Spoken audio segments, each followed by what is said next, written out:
This is the tale of the thylacine. Now, thylacines go by a large number of common names, but the most often used name is the Tasmanian tiger. The scientific name is Thylacinus cynocephalus, and what that means is dog-headed pouched one. Length is about 9.5 feet, including the tail. It's about 2 feet tall at the shoulder and weighs a maximum of about 70 pounds. Thylacines have pouches like kangaroos, but the pouches face rearward, as they do with wombats and koalas, for example. Now, thylacines are loners. There are rumors of packs of thylacines, but these are probably the female and her nearly adult pups. The female has a maximum of 4 pups getting out of the pouch. The result is the maximum size of the pack should be 5. One of the most remarkable things about thylacines is their gape.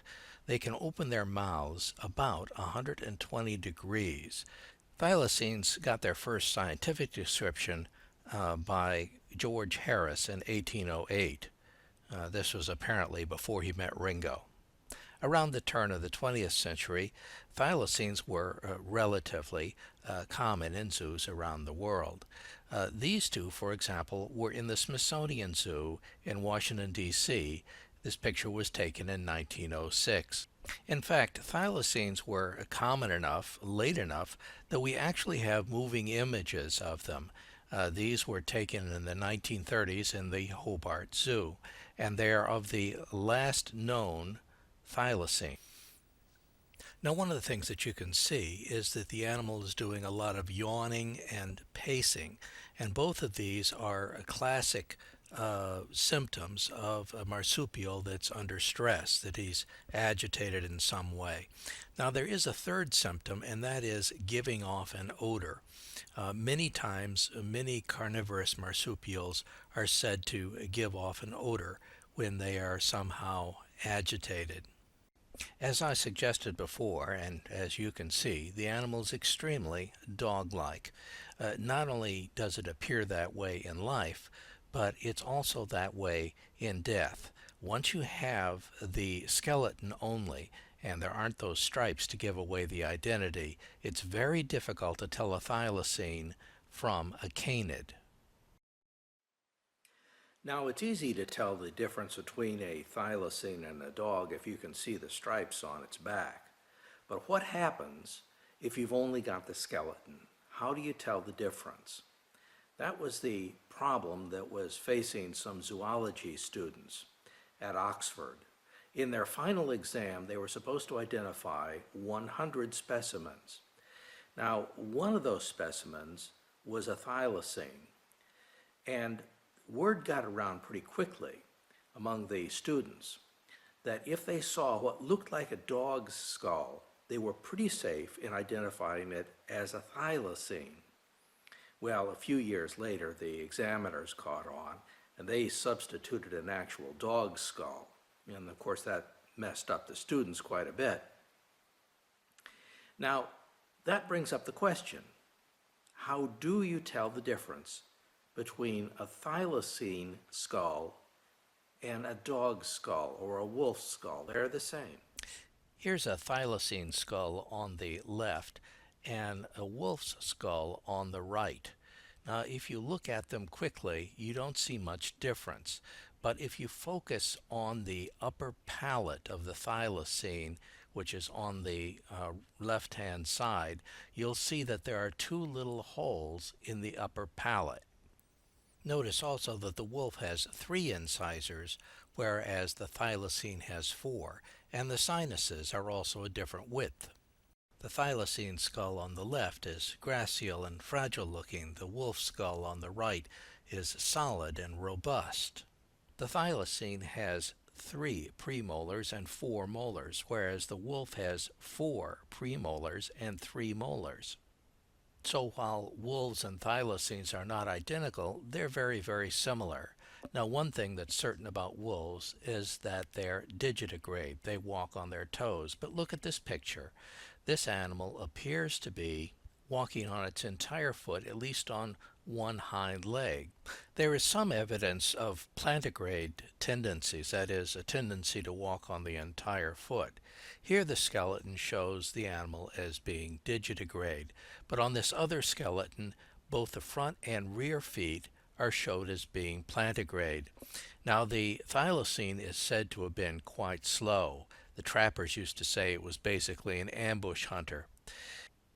They also say that the thylacine could stand up on its rear legs and hop about very much like a kangaroo, at least for short periods of time, and there is photographic evidence to support that.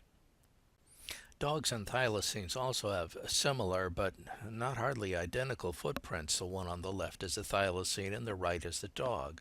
This animal is a numbat. It's a diurnal, small animal, hunts insects, but it is said to be the closest living relative to the thylacine. Sometimes people say the Tasmanian devil is more closely related, but the most recent DNA tests say it's the numbat. And if it's the numbat, you can certainly see where the thylacine got those stripes. Well, the early European settlers pretty quickly decided that the thylacine was a threat to their livestock, and Van Diemen's Land had a bounty on them between 1888 and 1909, and it paid out thousands of those bounties, which probably led to the extinction of the animal. Now, how difficult is it to find an extinct species? Well, it may not be as difficult as you would think. According to Diana Fisher, a professor at the University of Queensland in Australia, who wrote a paper on this, and it was published in the Journal of the Royal Society B, she says, we identified 187 mammal species that have been missing since 1500. In the complete data set, 67 species that were once missing have been rediscovered.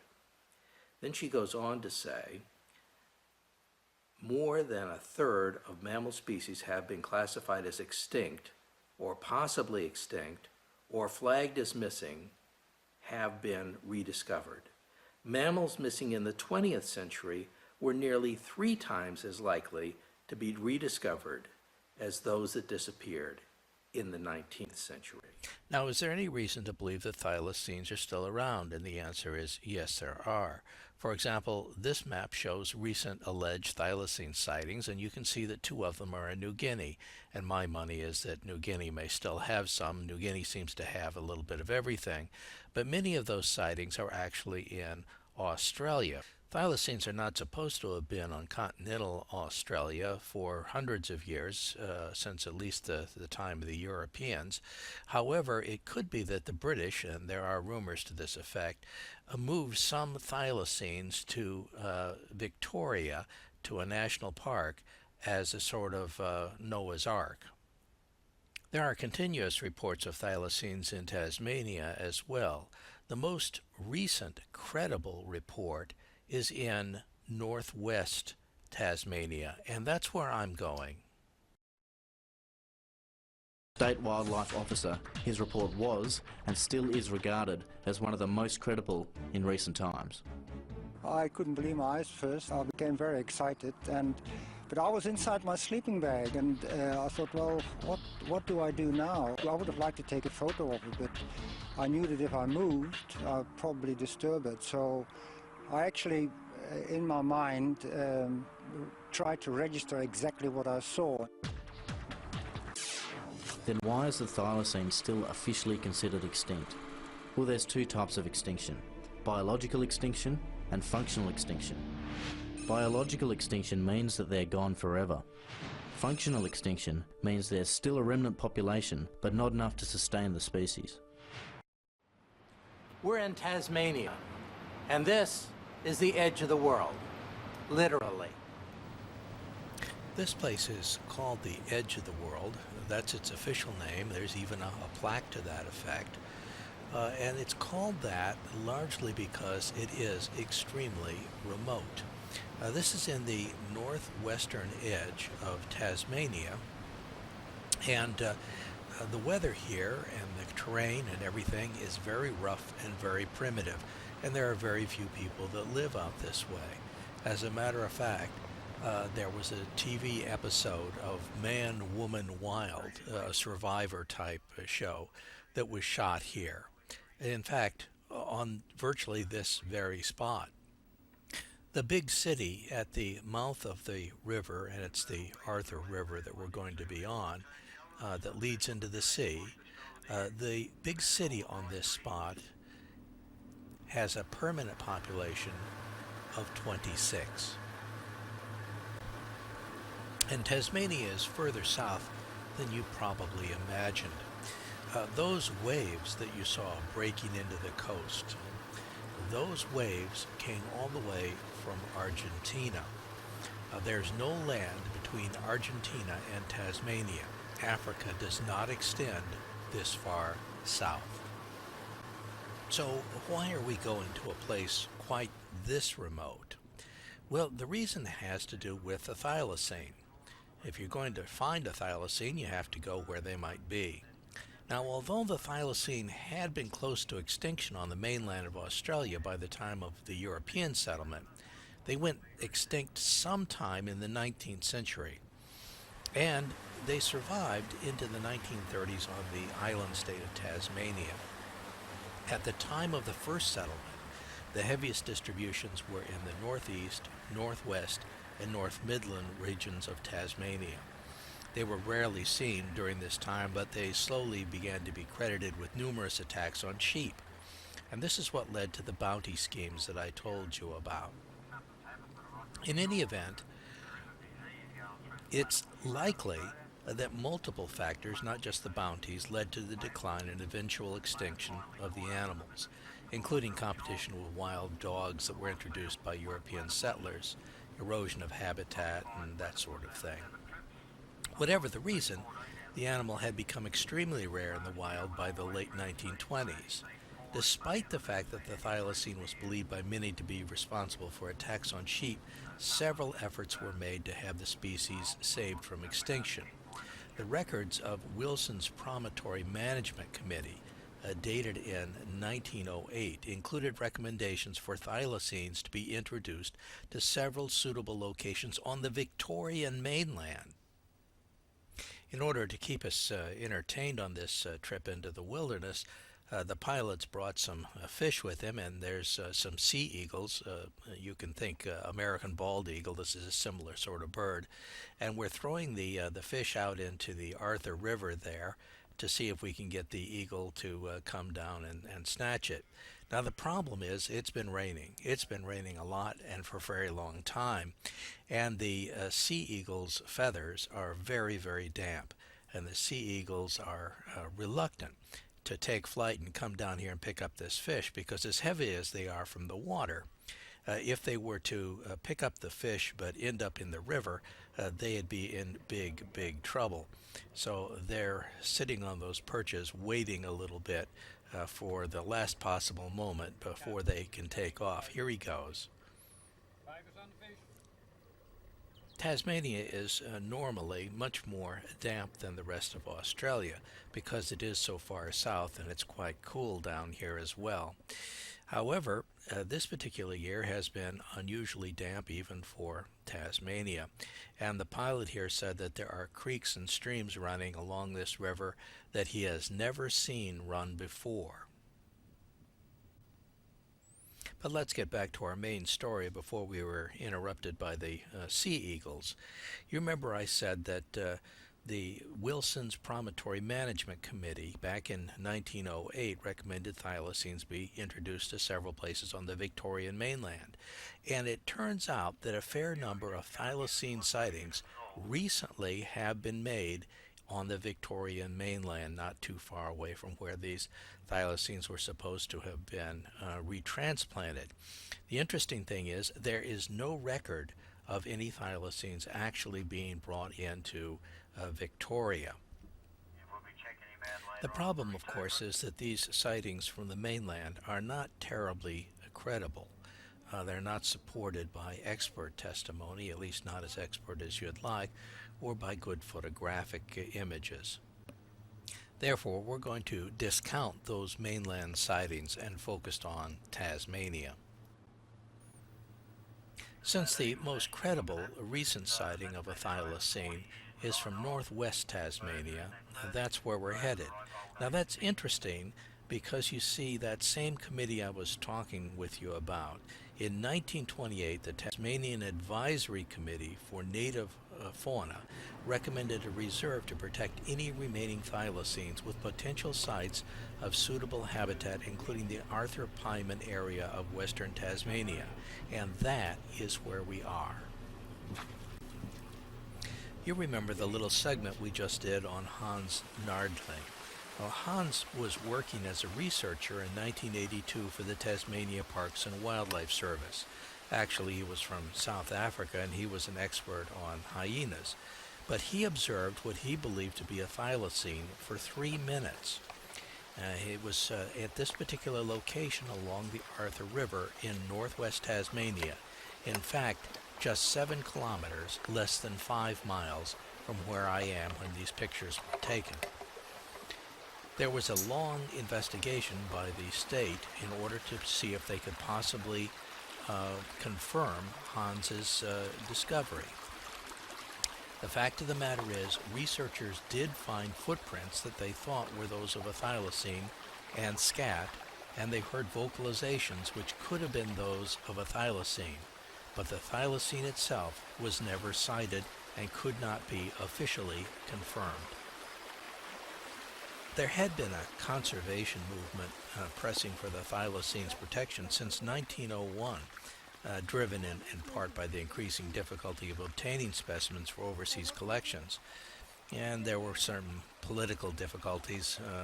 Official protection for the species by the Tasmanian government was introduced on the 10th of July, 1936, 59 days before the last known specimen died in captivity. Well, I didn't see any Tasmanian tigers today, but they may still be out there. And neighbouring this spot is a site known as Tiger Hill, where legend has it the last Tasmanian tiger, the world's most famous thylacine, was captured and placed behind bars at Hobart Zoo. Now, we all know this individual. That animal was Ben. We've seen the black and white video footage of it pacing up and down its pen. But perhaps the saddest thing for me is that that once great animal, the world's largest carnivorous marsupial, was once roaming this area free. It may have had a family. It probably used this area as a hunting ground. And that's really where it should have remained. To me, the fact that it died in captivity is one of the greatest tragedies of the modern era. Now that bit of overacting which you've just seen has more hyperbole in it than you can possibly imagine. For example, Frank Darby, who claimed to have been a keeper at the Hobart Zoo, suggested Benjamin as having been the animal's pet name in a newspaper article in May 1968. However, no documentation exists to suggest that it ever had a pet name. And Allison Reed, who was the de facto curator at the zoo, and Michael Charland, a publicist for the zoo, denied that Darby had ever worked for the zoo or that the name Benjamin had ever been used for the animal. Darby also appears to be the source for the claim that the last thylacine was a male. Photographic evidence suggests it was a female. In any event, this thylacine did die on the 7th of September, 1936. However, the real tragedy is that it's believed to have died as a result of neglect. It was locked out of its shelter where it normally would sleep. It was exposed to a rare occurrence of extreme Tasmanian weather, extreme heat during the day, and freezing temperatures at night.